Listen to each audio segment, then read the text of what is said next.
muito falar dele, assim, eu me lembro, eu não sou de uma família, vamos dizer assim, cristã, de igreja adventista. Meu avô era da igreja batista, só que meu avô era daqueles bem legalistas, que colocava o legalismo acima do amor de Deus. E a gente tem que fazer o contrário, o amor de Deus tem que prevalecer. E poucos filmes eu assisti quando era criança, porque naquela época a gente não tinha facilidade que tem hoje, né? Nem TV paga tinha. Aí, quando a gente assistia alguma coisa, quando passava no canal aberto. E eu me recordo muito bem de dois filmes que eu assisti quando eu era criança, que foi da Arca de Noé. As crianças aqui devem conhecer bem, né? Conhecem, porque a gente trabalha bem isso nas salinhas. E de Sansão, né? E Sansão tem uma coisa marcante, porque aquela força que ele nos apresenta, né, ficou muito marcado. E aí, enquanto mulher, enquanto menina na época, né, a gente idealizava aquele homem forte, né, bonito, para, sei lá, como um futuro marido, vamos dizer assim. Aí Deus me deu meu Sansinho ali, ó. Ele não tem a força muscular de Sansão, mas ele tem aquilo que Sansão não tinha, né? Que é a força da personalidade e da perseverança e do foco, que é Deus. E aí eu trouxe Sansão, né, para a gente abordar agora, porque vai agradar tanto os adultos como as crianças. Hoje eu estava ali atrás sentada com meu marido e estava ouvindo, né? Eu acho que a maioria ouviu aqui as crianças cantando, que para mim não vamos dizer assim, uma coisa que eu me incomode. Eu me incomodava antes porque a gente tinha muita restrição de espaço. Agora nossas crianças têm os lugarzinhos delas. E aí vão poder ouvir histórias como essa. E aí, para começarmos, eu queria abordar primeiro em que livro se encontra a história de Sansão, né? A história de Sansão a gente encontra lá no livro de Juízes, como a maioria aqui já deve saber. E no livro de Juízes a gente encontra um momento muito conturbado da história do povo de Deus. Foi uma época em que não se tinha, vamos dizer assim, começou com a morte de Josué. Aí depois ficou aquela coisa assim vamos dizer, do oba-oba. O povo de Israel havia conquistado Canaã, era um fato. Porém, com essa conquista ainda ficou alguns grupos pagãos, né, dentro de Canaã. E aí o que aconteceu?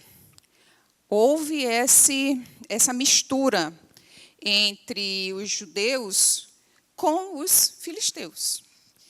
E os filisteus, que não eram nada bestas, né, acabavam dominando os judeus, o povo de Deus. E esses povos filisteus tinham os deuses deles, adoravam esses deuses. E, infelizmente, alguns israelitas passaram a fazer a mesma coisa, passaram a ter o mesmo comportamento. E isso não agradava a Deus, né? Mas isso não era todos que estavam ali que faziam isso, né? E muitos rogavam a Deus por uma ajuda, por um socorro urgente, né? E foi quando Deus surgiu com os juízes. E aí eu vou ler para vocês aqui o que tem na Bíblia Andrews, dizendo quem eram os juízes, tá? Na realidade, quem escreveu esse livro de Juízes, a gente não tem certezas, mas supõe-se que tenha sido Samuel. E aí a Bíblia ainda nos traz essa contribuição. O título se refere a 12 juízes que governaram e lideraram Israel, com vários graus de autoridade geográfica, entre o período dos anciãos, que viveram mais do que Josué e o início do governo dos reis. A palavra traduzida por juiz talvez seja mais bem compreendida como libertador ou salvador. Foi Deus quem suscitou os juízes, portanto, Ele mesmo é o verdadeiro juiz ou libertador. E foi assim que surgiu Sansão. Sansão foi um clamor do povo judeu, que já havia cerca de 40 anos que estavam padecendo nas mãos dos filisteus. E eles rogavam por mudança, por socorro, por um socorro. E Deus escolheu um casal que a gente pode dizer assim, que seria um casal improvável nesse contexto, né? Porque a mulher era estéril, que era a mulher de Maoná. Deixa eu pegar aqui, passar para a parte. Quem puder me acompanhar em Juízes 13, a gente vai ver um pouquinho do nascimento de Sansão. Vai ler, né, sobre o nascimento de Sansão. Para eu não ficar falando, eu vou ler, tá? Tendo os filhos de Israel tornado a fazer o que era mal perante o Senhor, este os entregou nas mãos dos filisteus por 40 anos. Havia um homem de Zorá, da linhagem de Dan, chamado Maoná, cuja mulher era estéril e não tinha filhos. Apareceu o anjo do Senhor a esta mulher e lhe disse: Eis que és estéril e nunca tivesse filho, porém conceberás e dará à luz um filho. E aí eu fico pensando, né? Essa mulher estéril, e aí recebe uma notícia dessa, que naquela época ser estéril era como se fosse um castigo, uma coisa muito ruim. Eu imagino a alegria dela e a surpresa também, né? Porque essa criança que ela ia gerar não era uma criança, vamos dizer assim, comum, né? Seria uma criança especial. E aí eu vou continuar a leitura aqui para vocês. Agora, pois, guarda-te, não bebas vinhos ou bebida forte, nem comas coisa imunda, porque eis que tu conceberás e dará à luz um filho, cuja cabeça não passará navalha, porquanto o menino será um nazireu. Exatamente. E aí, quem quiser mais se aprofundar sobre o que é um nazireu, vai lá em Número 6, que tem toda a descrição mais completa, né, sobre o nazireu. E aí essa mulher ficou tão extasiada, né, porque o anjo apareceu para ela. E ela foi correndo, né, óbvio, contar a boa notícia para o marido. Deixa eu chegar aqui. Então a mulher foi ao seu marido e lhe disse: um homem de Deus veio a mim. Quem é esse homem de Deus, minha gente? Alguém poderia me ajudar? Eu sou professora, eu esqueci de dizer, então eu gosto muito dessa interação. Oi, filho. Esse era um anjo. Mas quem era esse anjo na realidade? Era o próprio Deus. E aí, eis que tu concebeu, acho que eu já li essa parte. Então, Naamá, vou pular para o verso 8, tá?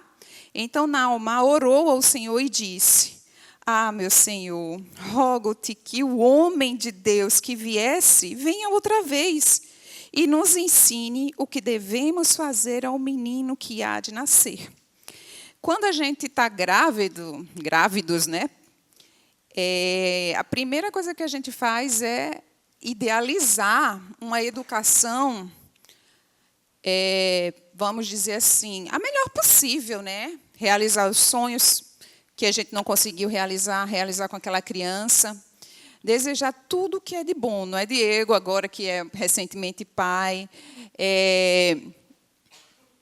Daisy, que está aí com a bebezinha na barriga. Com certeza, nós já ficamos com um pensamento positivo para que essa criança nasça e tenha um ambiente favorável para que ela se desenvolva bem.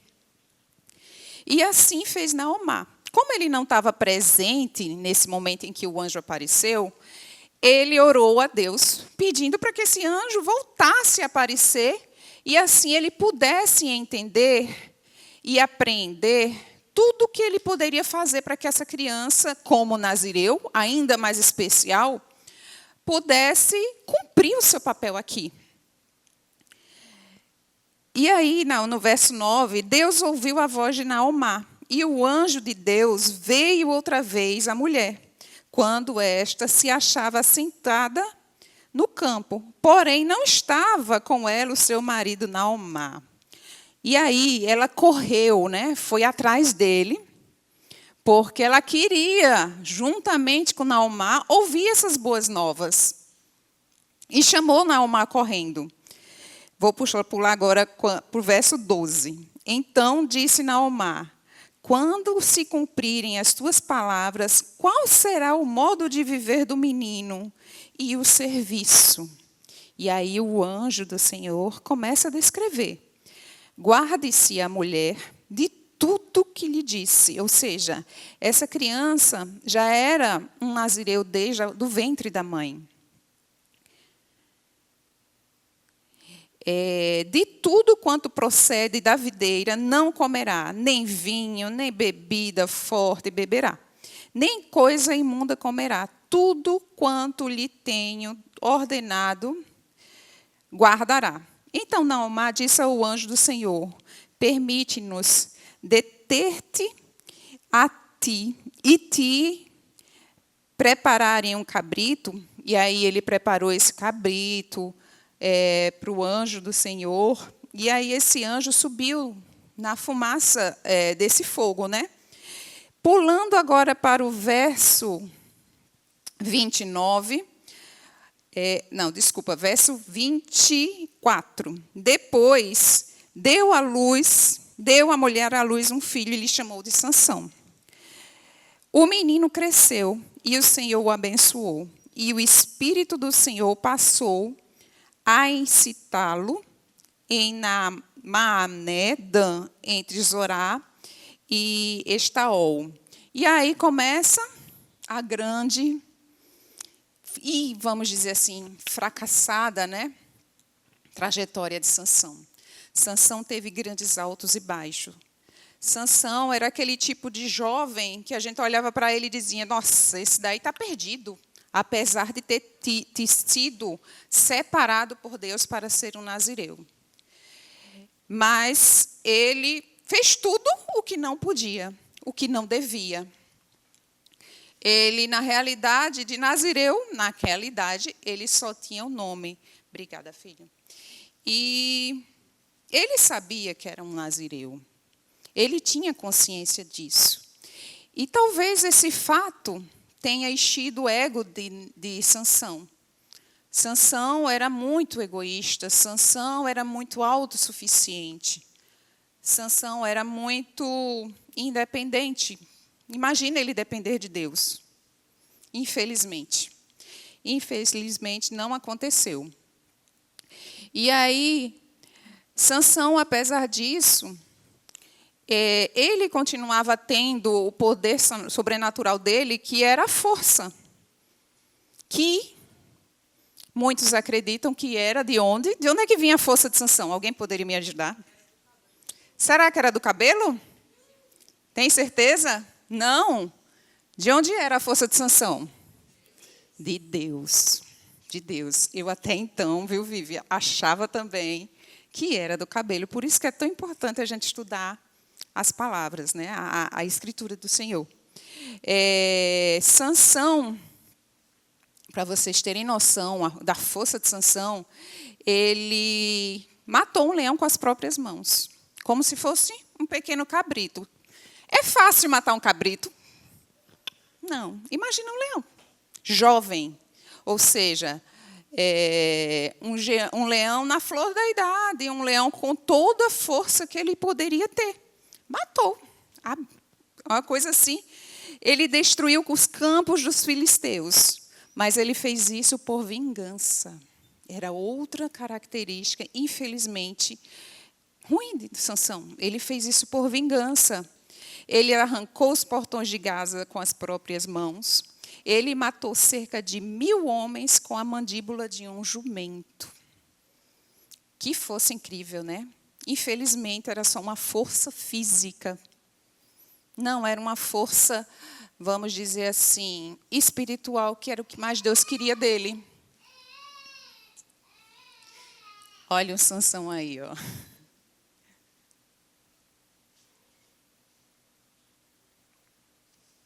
Que outras características a gente poderia citar sobre Sansão? Aí eu trouxe umas aqui que são citadas por Rodrigo Silva, né? Ele fala do temperamento colérico e irrefletido, ou seja, Jéssica hoje disse assim, que bateu, levou. Foi. Sansão, vamos dizer que era disso para pior. Disso para pior. Ele, qualquer coisinha, já estava com os dentes rangindo, de raiva. Raiva mesmo, não queria saber. A Bíblia descreve que Sansão agia com raiva e com impulsividade. É diferente da gente? Não, tem muita gente que é colérico. E é uma luta interna para não ser assim. Tem gente que é impulsivo. Depois que age e faz, opa, fiz besteira. Infelizmente, isso acontece. Fraqueza emocional e descontrole.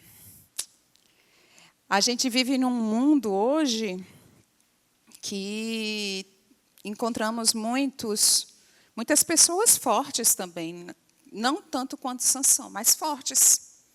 Mas eles usam essa força para coisas ruins. Principalmente agora a gente tem acompanhado alguns episódios de homens fortes que espancam mulheres. Ou seja, são fortes fisicamente, mas fracos emocionalmente. E nem falo de espiritualmente, que aí é que deve ser uma coisa de louco, né? Sansão nutria um sentimento de vingança, por atos de vingança contra os filisteus, que ele se envolveu por espontânea vontade. Ele foi lá e pegou uma mulher para se casar. Ele teve 3 mulheres enquanto esteve vivo, todas 3 filisteias. Casou-se com a primeira, não deu certo, se envolveu com outra num curto período, e aí teve a grande, vamos dizer assim, mulher que o levou para o fundo do poço, que aí eu vou falar mais na frente. Apesar de tudo, dos erros, Sansão é reconhecido na Bíblia como um herói da fé. Ele errou muito, não temos o que contestar. Quantos jovens a gente conhece e nós, como seres humanos pecadores que somos, condenamos esse jovem, dizemos, esse daí não tem jeito. Esse daí está condenado pelos pecados que cometeram. Que comete, né? Na realidade, para Deus, isso Ele quer resgatar. Ele quer atrair para o seu reino essas pessoas que a sociedade comum condena. Outra coisa que Sansão não teve foi dependência de Deus. Como eu disse, ele se achava autossuficiente. Ele era o bambambam daquela época, né?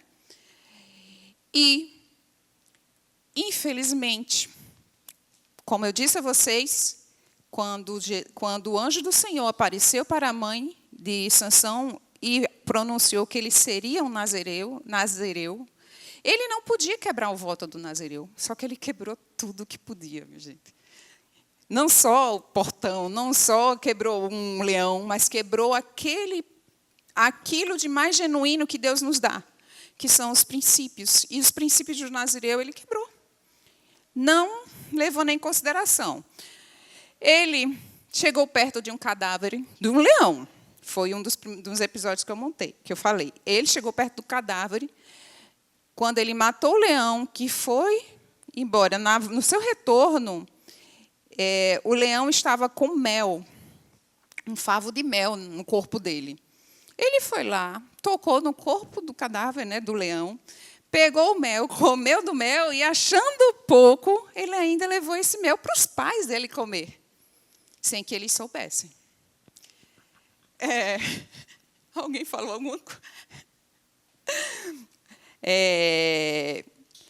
Sansão matou 30 homens e depois tirou as roupas deles. Também foi uma armação de Sansão, né? Porque quando ele casou com a primeira filisteia, ele inventou um enigma.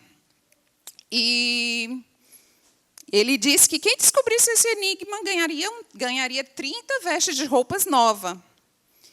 E aí os filisteus ficaram agoniados, porque ninguém conseguia descobrir o enigma, até que começaram a persuadir a mulher de Sansão.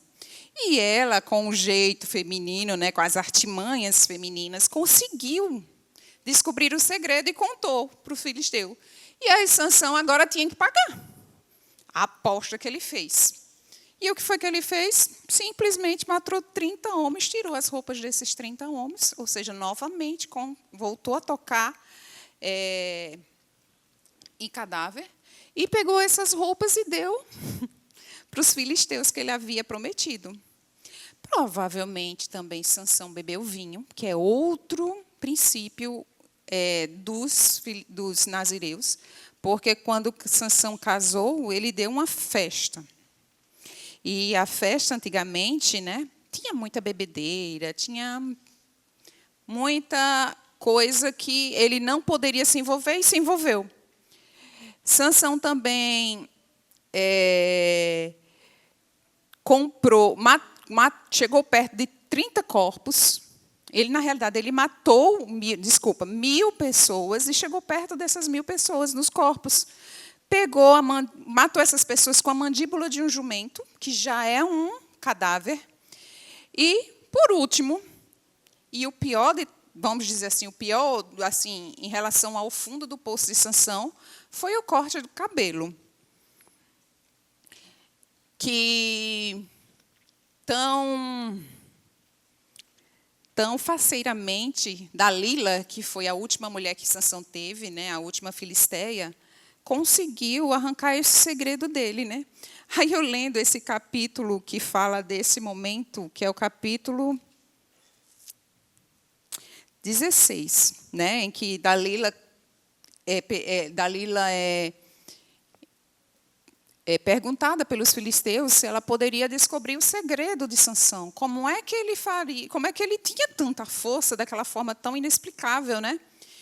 E Dalila começou as tentativas dela. Fez uma, fez duas, e nada de Sansão contar. Fez 3. Aí eu fiquei pensando, meu Deus do céu, será que ele é assim tão... que não percebia que ela estava tentando armar contra ele? Gente do céu! Você cairia nessa, Fúvio? Então, aí, até que ela conseguiu, né? Ele foi e disse. Deixa eu achar aqui a parte.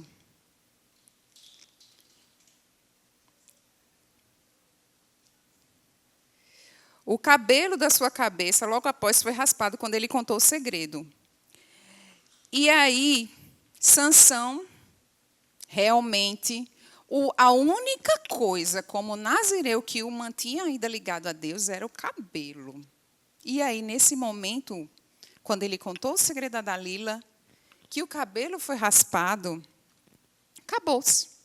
Nesse momento, Deus se afastou de Sansão. Ele se retirou, que está aqui no finalzinho do versículo 20. Sairei ainda esta vez como dantes e me livrarei, porque ele não sabia ainda que já o Senhor se tinha retirado dele. Ou seja, ele já não tinha as forças que ele tinha. Ele era um homem, vamos dizer assim, comum, normal. E aí ele foi entregue de bandeja para os filisteus, que fizeram toda a atrocidade possível com Sansão. O cabelo foi raspado, foi a primeira coisa, obviamente, porque senão eles não conseguiriam capturar Sansão. E Sansão foi pego pelos filisteus, levado para ser oferecido para o deus Dagom e para se alegrarem. Ele virou um grande troféu para os filisteus. um grande troféu. Sansão teve os olhos retirados, ou seja, ficou cego. E o nome Sansão significa pequeno sol, ou seja, nesse momento o pequeno sol apagou, literalmente ele apagou. E aí foi só de ladeira abaixo. Só de ladeira abaixo.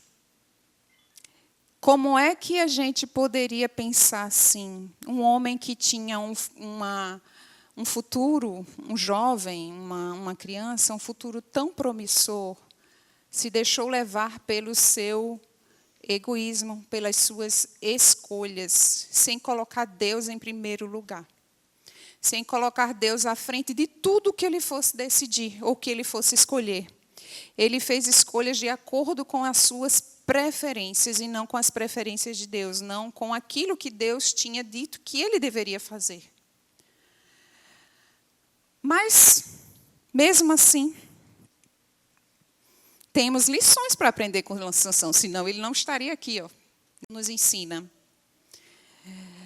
Sansão nos ensina que a gente precisa, sim, controlar os nossos desejos. A gente precisa pensar, refletir, orar e ver se aquilo realmente nos pertence ou que aquilo realmente é o que Deus quer para nós. Precisamos sair da nossa zoninha de conforto. Às vezes a gente acha que sabe tudo e não sabemos nada.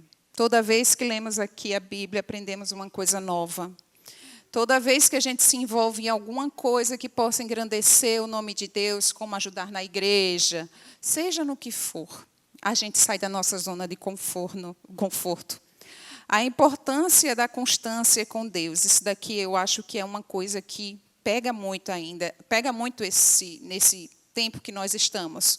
Porque nós temos uma vida muito atribulada, é muita coisa para dar conta, que aí acabamos não dando prioridade às nossas leituras.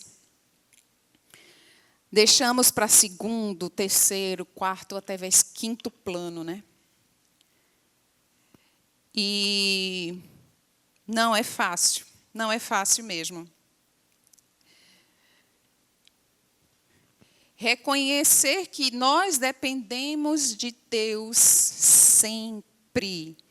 Se não reconhecermos essa dependência, que passou isso por muitas vezes de Sansão, e apesar de, ele é considerado um pai da fé, né?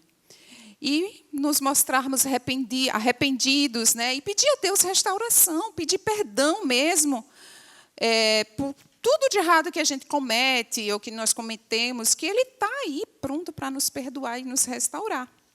Tá? E aí temos a redenção de Sansão, né? Sansão, apesar de todos os erros que cometeu, tem um verso aqui muito impactante, que é o verso 16, 28, a partir do 28. Depois de Sansão ter sido capturado, ter sido machucado, eu me lembro quando eu era criança, essa cena eu nunca me esqueci, de Sansão empurrando o moinho, né? Então ele foi feito de escravo, literalmente. E ele orou a Deus, na realidade, ele clamou. Eu imagino o desespero de Sansão nesse momento, né? Clamou ao Senhor e disse: Senhor Deus, peço-te que te lembres de mim e dá-me força só esta vez, ó Deus, para que me vingue dos filisteus, ao menos por um dos meus olhos. E aí, nesse momento, Sansão abraçou-se com duas colunas do meio, em que se sustinha a casa, e fez força sobre elas, com a mão direita e com a mão esquerda na outra, e disse: morra eu com os filisteus. E inclinou-se com a força, e a casa caiu sobre os príncipes e sobre todo o povo que nela estava. E foram mais os que matou na morte do que os que mataram em vida. Então seus irmãos desceram e toda a casa de seu pai tomaram-no. Subiram com ele e o sepultaram entre Zorá e Estaol, no sepulcro de Manoá, seu pai. E aí, Sansão findou dessa forma, né? Ele estava cego, estava acorrentado, mas mesmo assim ele conseguiu, né? Ele clamou, e eu creio que nesse clamor dele ele já mostrou-se arrependido a Deus. Ele já pediu perdão por todas as falhas que ele cometeu, por tudo aquilo que ele deixou de fazer, que Deus havia solicitado, que eram coisas tão simples, mas para ele não foi possível acontecer. E aí Deus, com sua grandiosa misericórdia, não abandonou Sansão. Mesmo no seu momento de fraqueza, de vergonha, porque ele virou um troféu ali para os filisteus, Sansão reconheceu a dependência de Deus naquele momento. Em um último ato de fé, ele fez esse clamor a Deus. Quantos de nós, né, clamamos por alguma coisa diariamente ou alguma vez na vida, né? Eu tive 2 momentos muito difíceis na minha vida, que foi a morte do meu pai e da minha mãe. E eu fiz muito esse clamor. Até que no dia, principalmente da minha mãe, que foi, vamos dizer assim, foi um deserto que eu vivi em doses homeopáticas, foi um ano muito difícil. Mas eu vi que o sofrimento dela era muito maior do que o meu desejo. E aí foi quando eu pedi a Deus que Ele fizesse a vontade dEle na vida da minha mãe. E Deus atendeu. Deus levou a minha mãe, mas foi um misto de alívio, porque ela parou de sofrer. Óbvio que eu sinto muita falta dela, como do meu pai também, né? E aí esse clamor que eu fiz nesse momento, eu lembro-me que eu fiz num final de semana, não me lembro se era um sábado ou se era um domingo, e na sexta-feira seguinte ela faleceu. Foi um clamor muito sincero, que eu creio que tenha sido como de Sansão, né? De entrega, de desespero também, né? De arrependimento, né? Que ele poderia ter sido fantástico. E mesmo assim, como eu disse a vocês, Deus concedeu a honra a Sansão naquele momento de entrega, né? De dependência. Que possamos, né, termos diariamente esse momento de entrega com Deus, de arrepender daquilo que precisarmos nos arrepender, de oferecer o nosso melhor. Você pode pensar assim, mas eu tenho tão pouco a oferecer, mas para Deus o pouco é muito. A gente não pode se abster de deixar de entregar as nossas coisas, na nossa vida a Deus. Nós não somos nazireus, não somos. Mas podemos nos espelhar e ter uma vida baseada na vida de um nazireu, principalmente no intuito de levar pessoas para o caminho do Senhor. Que Deus possa ser conosco no dia de hoje. Então vamos orar. Querido Senhor Deus, muito obrigado por esse momento, por essa lição que podemos estudar agora sobre Sansão. Uma pessoa que cometeu vários erros, mas que teve a sua redenção, teve o seu momento de perdão e que entregou a Ti tudo e que o Senhor misericordiamente o atendeu. Que o Senhor seja conosco durante todo esse dia e durante toda essa semana. Em nome de Jesus. Amém.